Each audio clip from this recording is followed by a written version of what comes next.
जी सत श्री अकाल प्यारे विद्यार्थियों। प्यारे बच्चों, अज असी 7वीं क्लास का पाठ नंबर 14 जिसका नाम है करतार सिंह सराभा। इस चैप्टर को लिखण वाले लेखक हैं संत सिंह सेखों जी। सो बेटे, जे असी करतार सिंह सराभा जी बारे थोड़ा पाठ के आधार पर तुहानूं जानकारी दईए तो जिहड़े करतार सिंह सराभा बहुत छोटी उम्र के ते बहुत वड्डे क्रांतिकारी होए ने। ये बेटा जोड़ा इन्हों का जन्म लुधियाने शहर तो 25 किलोमीटर की बिथ उत्ते रायकोट सड़क उत्ते स्थित पिंड सराभा च इन्हों का जन्म हुंदा ते सरदार मंगल सिंह के घर 1896 विच बालक करतार सिंह पैदा हुंदा। सो बेटा इन्होंने अपनी जिहड़ी पढ़ाई सीगी 8वीं तक की लुधियाने तो कीती ते उस तो बाद हौली हौली ये पिंड नूं छड्ड के अपने चाचा जी कोल गए तो चाचा जी तो बाद बेटा इन्होंने फिर अमेरिका दे विच चले जाते हैं तो उत्थे अपनी पढ़ाई शुरू करते हैं। तो उत्थे बेटा जाके ना एक जिवें असीं कहने भी किसी मूवमेंट दे विच ये भाग लैंदे ने। वो मूवमेंट सी जिवें असीं ये मान लीए कि जिहड़े उधर बाहर रहिंदे सी मजदूर जथेबंदियां जिन्हां नाल अन्याय हो रहा सी ते उत्थे जाके बेटा जिवें एक ना इन्होंने लहर चलाई हिंदुस्तानियों ने। उत्थे एक पार्टी होंद विच लिआंदी जिसका नाम सीगा गदर पार्टी। ये जिहड़ी गदर पार्टी सी बेटा इहदे प्रधान सीगे सरदार सोहण सिंह भाकना ते इन्हां दे सकत्तर सी उस टाइम दे लाला हरदयाल सिंह। करतार सिंह सराभा की उम्र बेटा उदों 18 साल की सी जदों ये इस मूवमेंट के नाल जुड़ गए।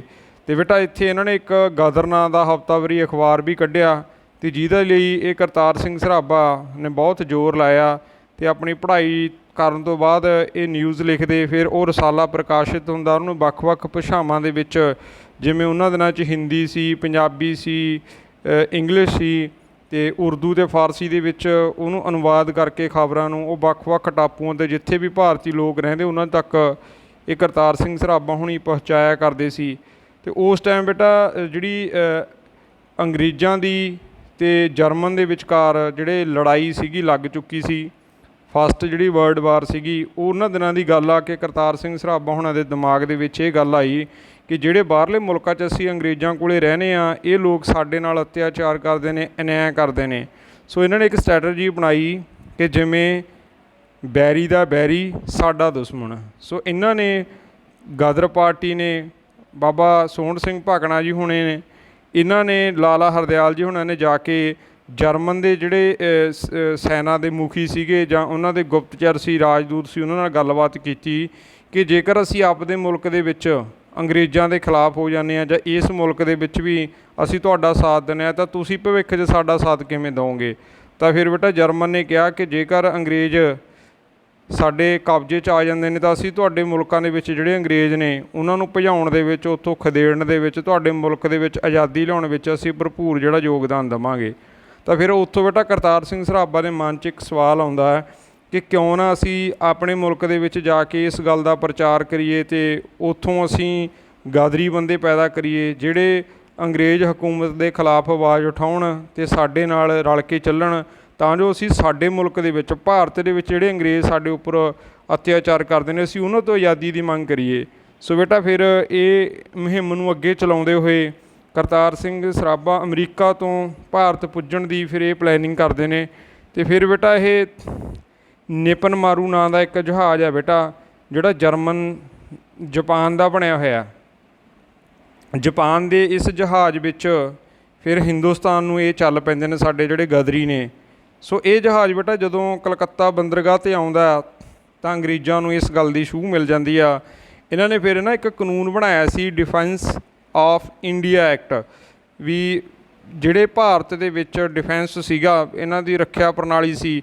ये कहंदी भी जिहड़ा इस इंडिया साडे कब्जे च विच आ कि जिहड़ा बंदा इंडिया दे मतलब कि साडे राज दे नाल कोई देश द्रोही करदा सी उन्हां दे खिलाफ कार्रवाई करांगे। तो इत्थे बेटा बहुत सारे जिहड़े लोग फड़े भी जांदे ने पर करतार सिंह सराभा उत्थों किवें ना किवें अख बचा के पंजाब दे विच एंटर कर जांदे ने। इत्थे आके फिर जिहड़ी इन्हां दी गदर पार्टी सीगी आ देख सकते हो तुसीं ये खड़े ने फोटो दे विच स्क्रीन ते देख रहे हो।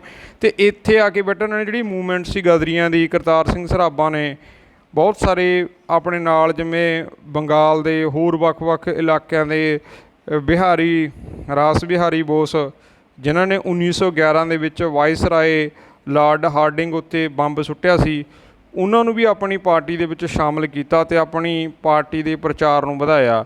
ਸੋ ਬੇਟਾ ਫਿਰ ਇਹਨਾਂ ਨੇ ਫਿਰੋਜ਼ਪੁਰ ਛਾਉਣੀਆਂ ਵਿੱਚ ਆਏ। ਇੱਥੇ ਆ ਕੇ ਇਹਨਾਂ ਨੇ ਜਿਹੜੇ ਸਾਡੇ ਬੰਦੇ ਅੰਗਰੇਜ਼ਾਂ ਦੀ ਗੌਰਮੈਂਟ ਦੇ ਵਿੱਚ ਜੋਬ ਕਰਦੇ ਸੀ, ਉਹਨਾਂ ਨੂੰ ਆਪਣੇ ਨਾਲ ਲਾਉਣਾ ਚਾਹਿਆ ਕਿ ਯਾਰ ਤੁਸੀਂ ਇਹਨਾਂ ਦੇ ਹੀ ਗੁਲਾਮ ਬਣ ਕੇ ਆਪਣੇ ਮੁਲਕ ਦੇ ਲੋਕਾਂ 'ਤੇ ਅਤਿਆਚਾਰ ਕਰਦੇ ਹੋ, ਕਿਉਂ ਨਾ ਆਪਾਂ ਇਹਨਾਂ ਤੋਂ ਆਜ਼ਾਦ ਹੋ ਜਾਈਏ, ਵੀ ਤੁਸੀਂ ਇਹਨਾਂ ਦੇ ਨਾਲ ਰਹੋ, ਇਹਨਾਂ ਦਾ ਹਥਿਆਰ ਵਰਤੋ, ਪਰ ਜਦੋਂ ਲੋੜ ਪਈ ਆਪਾਂ ਬਗਾਵਤ ਕਰਾਂਗੇ, ਅਸੀਂ ਇਹਨਾਂ ਦੇ ਖਿਲਾਫ ਹੋ ਜਾਵਾਂਗੇ। ਇਹਨਾਂ ਦੇ ਖਿਲਾਫ ਮਤਲਬ ਅੰਗਰੇਜ਼ਾਂ ਦੇ।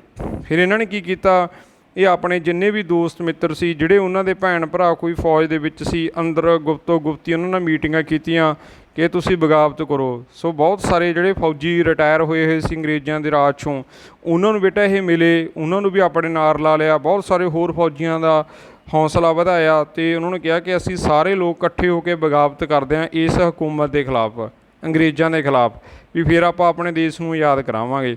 ਸੋ ਬੇਟਾ ਜਿਹੜੀ ਆਜ਼ਾਦੀ ਦੀ ਮਤਲਬ ਅਸੀਂ ਗੱਲ ਕਰਦੇ ਹਾਂ, ਜਿਹੜੀ ਲਹਿਰ ਆ, ਉਹ ਉਠਾਉਣ ਵਾਲੇ ਕਰਤਾਰ ਸਿੰਘ ਸਰਾਭਾ ਜੀ ਹੋਏ ਨੇ। ਅਤੇ ਜੇ ਅਸੀਂ ਭਗਤ ਸਿੰਘ ਹੋਣਾ ਦੀ ਗੱਲ ਕਰਦੇ ਹਾਂ, ਇਹ ਤਾਂ ਇਸ ਤੋਂ ਬਾਅਦ ਵਾਲੀ ਮੂਵਮੈਂਟ ਦੇ ਵਿੱਚ ਸ਼ਾਮਲ ਹੋਏ ਨੇ। ਸੋ ਜਿਹੜੀ ਪਹਿਲੀ ਵੇਵ ਉੱਠਦੀ ਆ ਭਾਰਤ ਦੇ ਵਿੱਚ ਆਜ਼ਾਦੀ ਦੀ, ਉਹਦੇ ਵਿੱਚ ਬੇਟਾ ਕਰਤਾਰ ਸਿੰਘ ਸਰਾਭਾ ਹੋਣਾ ਦਾ ਬਹੁਤ ਮੁੱਢਲਾ ਯੋਗਦਾਨ ਆ। ਅਤੇ ਫਿਰ ਬੇਟਾ ਇਹ ਫੌਜੀਆਂ ਨੂੰ ਐਵੇਂ ਮਿਲਣ ਦੀ ਪਲੈਨਿੰਗ ਕੀਤੀ। ਇੱਕ ਵਾਰ ਇਹਨਾਂ ਨੇ ਪਲੈਨਿੰਗ ਵੀ ਕਰ ਲਈ ਕਿ ਆਪਾਂ ਫਿਰੋਜ਼ਪੁਰ ਛਾਉਣੀਆਂ ਦੇ ਵਿੱਚੋਂ ਜਿੱਥੇ ਅੰਗਰੇਜ਼ਾਂ ਦਾ ਬਹੁਤ ਸਾਰਾ ਅਸਲਾ ਬਰੂਦ ਪਿਆ, ਆਪਾਂ ਉਹਨੂੰ ਉੱਥੋਂ ਲੁੱਟਾਂਗੇ, ਫਿਰ ਆਪਣੀ ਪਾਰਟੀ ਦੇ ਵਿੱਚ ਬੰਬ ਬਰੂਦ ਅਸਲੇ ਦੇ ਨਾਲ ਅਸੀਂ ਮੁਕਾਬਲਾ ਕਰਾਂਗੇ ਅੰਗਰੇਜ਼ਾਂ ਦਾ, ਜੇ ਕਿਤੇ ਸਾਡੇ 'ਤੇ ਕੋਈ ਹਮਲਾ ਹੁੰਦਾ। ਅਤੇ ਫਿਰ ਬੇਟਾ ਜਦੋਂ ਉਹ ਲੁੱਟ ਕਰਨ ਵਾਸਤੇ ਜਾਂਦੇ ਨੇ, ਕੋਈ ਸੂਹੀਆ ਬੰਦਾ ਜਿਹੜਾ ਉਹ ਅੰਗਰੇਜ਼ ਅਫਸਰਾਂ ਨੂੰ ਖਬਰ ਦੇ ਦਿੰਦਾ, ਅਤੇ ਫਿਰ ਉਹ ਇਹਨਾਂ ਦਾ ਪਲਾਨ ਲੁੱਟ ਖੋਹ ਵਾਲਾ ਅਤੇ ਬਗਾਵਤ ਕਰਨ ਵਾਲਾ ਉਹ ਵਿੱਚ ਰਹਿ ਜਾਂਦਾ। ਸੋ ਫਿਰ ਇਸੇ ਤਰ੍ਹਾਂ ਜਿਹੜੇ ਇਹਨਾਂ ਨਾਲ ਦੇ ਬਹੁਤ ਸਾਰੇ ਬੰਦੇ ਕਿਤੇ ਕਿਤੇ ਗ੍ਰਿਫਤਾਰੀ ਵੀ ਹੋ ਜਾਂਦੀ ਆ, ਕਿਉਂਕਿ ਗੌਰਮੈਂਟ ਅਲਰਟ ਹੋ ਚੁੱਕੀ ਸੀ ਡਿਫੈਂਸ ਆਫ ਇੰਡੀਆ ਐਕਟ ਦੇ ਤਹਿਤ, ਵੀ ਜਿਹੜੇ ਵੀ ਕਿਤੇ ਕ੍ਰਾਂਤੀਕਾਰੀ ਆਜ਼ਾਦੀ ਦੀ ਗੱਲ ਕਰਦੇ ਨੇ ਉਹਨਾਂ ਨੂੰ ਫੜ ਲਓ। ਸੋ ਫਿਰ ਬੇਟਾ ਕਰਤਾਰ ਸਿੰਘ ਸਰਾਭਾ ਹੁਣੀ ਬਹੁਤ ਮਤਲਬ ਜ਼ੋਰ ਲਾਉਂਦੇ ਨੇ। ਅਤੇ ਫਿਰ ਨਾ ਬੇਟਾ ਇਹਨਾਂ ਨੇ ਇੱਕ ਮੁਹਿੰਮ ਚਲਾਈ, ਜਿਹਦੇ ਵਿੱਚ ਨਾ ਇੱਕ ਇਹਨਾਂ ਨੇ ਜਦੋਂ ਹੌਸਲੇ ਇਹਨਾਂ ਦੇ ਟੁੱਟ ਰਹੇ ਸੀ, ਬਹੁਤ ਸਾਰੇ ਇਹਨਾਂ ਦੇ ਕ੍ਰਾਂਤੀਕਾਰੀ ਫੜੇ ਜਾ ਰਹੇ ਸੀ, ਅਤੇ ਫਿਰ ਬਹੁਤ ਸਾਰਿਆਂ ਦਾ ਮਨ ਸੀਗਾ ਜਿਹੜਾ ਉਹ ਫਿੱਕਾ ਪੈ ਗਿਆ। ਇਹਨਾਂ ਦੀ ਲਹਿਰ ਥੋੜ੍ਹੀ ਥੋੜ੍ਹੀ ਮਤਲਬ ਮੱਠੀ ਪੈਣ ਲੱਗੀ। ਤਾਂ ਫਿਰ ਇਹਨਾਂ ਨੇ ਇੱਕ ਕਵਿਤਾ ਲਿਖੀ, ਇਹਨਾਂ ਦੇ ਵਿੱਚੋਂ ਕਿਸੇ ਮੋਟੀਵੇਟ ਕਰਨ ਵਾਲੇ ਬੰਦੇ ਨੇ, ਕਿ ਬਣੀ ਸਿਰ ਸ਼ੇਰਾਂ ਦੇ ਕੀ ਜਾਣਾ ਭੱਜ ਕੇ। ਕਹਿੰਦੇ ਵੀ ਕੀ ਹੋ ਗਿਆ, ਜੇ ਆਪਾਂ ਸ਼ੇਰ ਬੰਦਿਆਂ ਦੇ ਸਿਰ 'ਤੇ ਕੋਈ ਮੁਸੀਬਤ ਬਣ ਗਈ ਆ, ਸਾਨੂੰ ਮੈਦਾਨੋਂ ਨਹੀਂ ਭੱਜਣਾ ਚਾਹੀਦਾ। ਅਤੇ ਫਿਰ ਕਰਤਾਰ ਸਿੰਘ ਸਰਾਭਾ ਹੋਣੀ ਇਸੇ ਮੁਹਿੰਮ ਦੇ ਤਹਿਤ ਬਹੁਤ ਸਾਰੇ ਲੋਕਾਂ ਨੂੰ ਮੋਟੀਵੇਟ ਕਰਦੇ ਰਹੇ।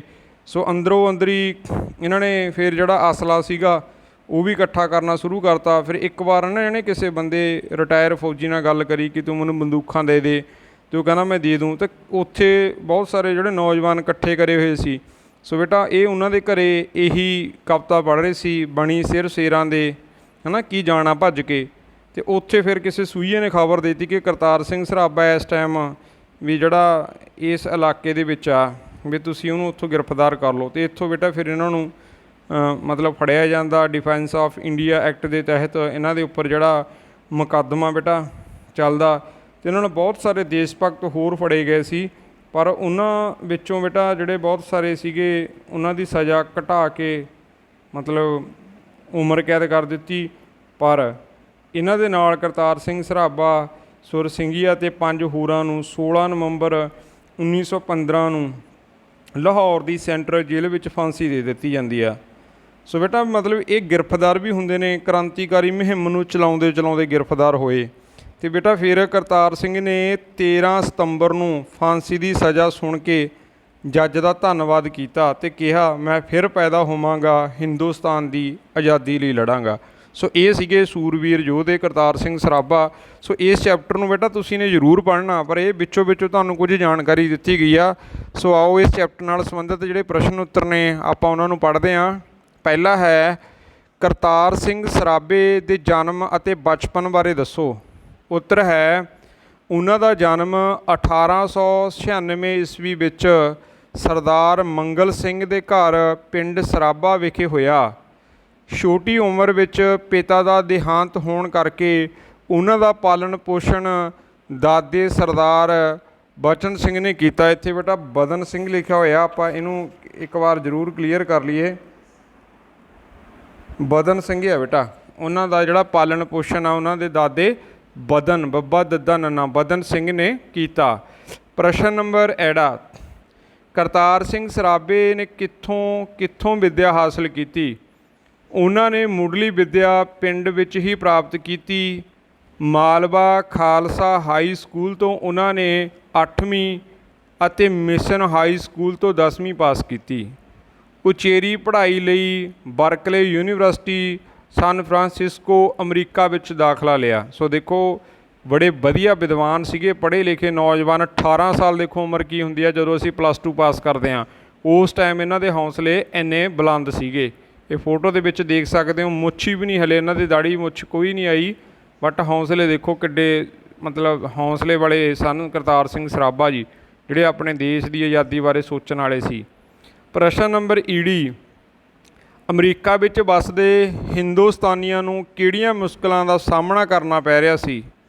ਉੱਤਰ ਹੈ ਅਮਰੀਕਾ ਕੈਨੇਡਾ ਦੀਆਂ ਸਰਕਾਰਾਂ ਇਹਨਾਂ ਨੂੰ ਆਪਣੇ ਨਾਗਰਿਕ ਨਹੀਂ ਬਣਾਉਣਾ ਚਾਹੁੰਦੀਆਂ ਸਨ। ਦੂਜੇ ਉੱਥੋਂ ਦੇ ਮਜ਼ਦੂਰ ਇਹਨਾਂ ਨੂੰ ਪਸੰਦ ਨਹੀਂ ਕਰਦੇ ਸਨ। ਹੁਣ ਅਮਰੀਕਾ ਅਤੇ ਕੈਨੇਡਾ ਵਾਲੇ ਬੇਟੇ ਇਹਨਾਂ ਨੂੰ PR ਨਹੀਂ ਸੀ ਦੇ ਰਹੇ, ਮਤਲਬ ਪੱਕੇ ਇੱਥੋਂ ਦੀ ਇਹਨਾਂ ਨੂੰ ਰਿਜ਼ਰਵੇਸ਼ਨ ਨਹੀਂ ਸੀ ਮਿਲ ਰਹੀ। ਅਮਰੀਕਾ ਅਤੇ ਕੈਨੇਡਾ ਦੀਆਂ ਗੌਰਮੈਂਟਸ ਜਿਹੜੀਆਂ ਇੱਥੋਂ ਦੇ ਲੋਕ ਸੀ ਇਹਨਾਂ ਨੂੰ ਆਪਣੇ ਨਾਗਰਿਕ ਨਹੀਂ ਸੀ ਬਣਾਉਣੇ ਚਾਹੁੰਦੇ, ਉਹਨਾਂ ਦੀਆਂ ਵੋਟਾਂ ਨਹੀਂ ਸੀ ਉੱਥੇ ਪੱਕੀਆਂ ਕਰਨੀਆਂ ਚਾਹੁੰਦੀ। ਅਤੇ ਜਿਹੜੇ ਉੱਥੋਂ ਦੇ ਮਜ਼ਦੂਰ ਸੀ ਬੇਟਾ ਸਾਡੇ ਇਹਨਾਂ ਭਾਰਤੀ ਲੋਕਾਂ ਨੂੰ ਉਹ ਪਸੰਦ ਨਹੀਂ ਸੀ ਕਰਦੇ। ਇਹ ਮੁਸੀਬਤਾਂ ਮੇਨ ਸੀਗੀਆਂ ਬਾਹਰਲੇ ਮੁਲਕਾਂ ਦੇ ਵਿੱਚ। ਅੱਗੇ ਹੈ ਗਦਰ ਲਹਿਰ ਦੀ ਨੀਂਹ ਕਦੋਂ ਰੱਖੀ ਗਈ? ਕਰਤਾਰ ਸਿੰਘ ਸਰਾਭਾ ਦੀ ਜੀਵਨੀ ਦੇ ਆਧਾਰ 'ਤੇ ਦੱਸੋ ਕਿ ਇਸ ਦੇ ਪ੍ਰਚਾਰ ਲਈ ਕੀ ਕੀ ਯਤਨ ਕੀਤੇ ਗਏ। ਹੁਣ ਅੱਗੇ ਆ ਬੇਟਾ ਜਿਹੜੀ ਫੋਟੋ ਦੇਖ ਰਹੇ ਹੋ ਇਹ ਉਹਦੇ ਵਿੱਚ ਕਰਤਾਰ ਸਿੰਘ ਸਰਾਭਾ ਜੀ ਲੈਕਚਰ ਦੇ ਰਹੇ ਨੇ, ਅਤੇ ਇਹਦੇ ਵਿੱਚ ਦੇਖੋ ਕੌਣ ਕੌਣ ਬੈਠੇ ਨੇ।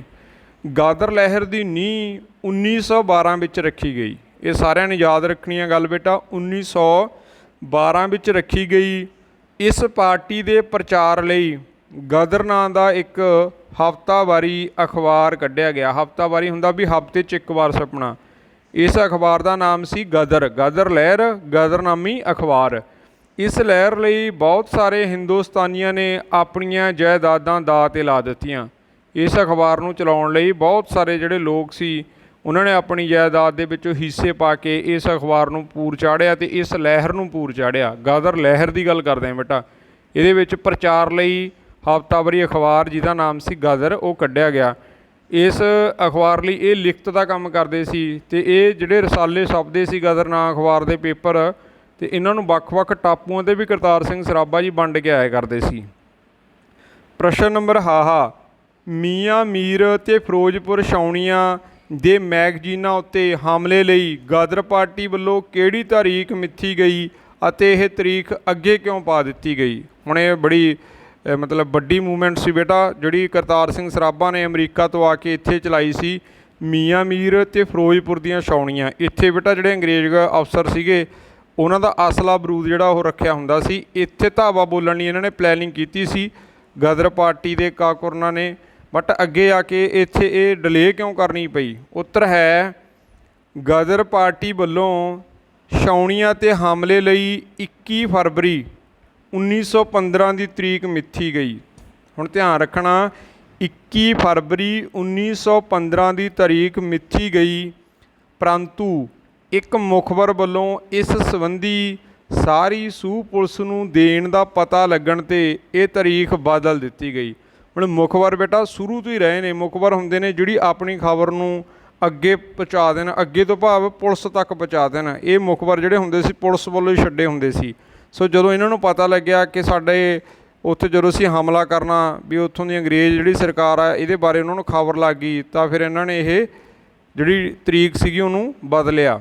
ਅੱਗੇ ਹੈ ਪ੍ਰਸ਼ਨ ਨੰਬਰ ਕੱਕਾ, ਕਰਤਾਰ ਸਿੰਘ ਸਰਾਭਾ ਨੂੰ ਫਾਂਸੀ ਦੀ ਸਜ਼ਾ ਕਿਉਂ ਸੁਣਾਈ ਗਈ?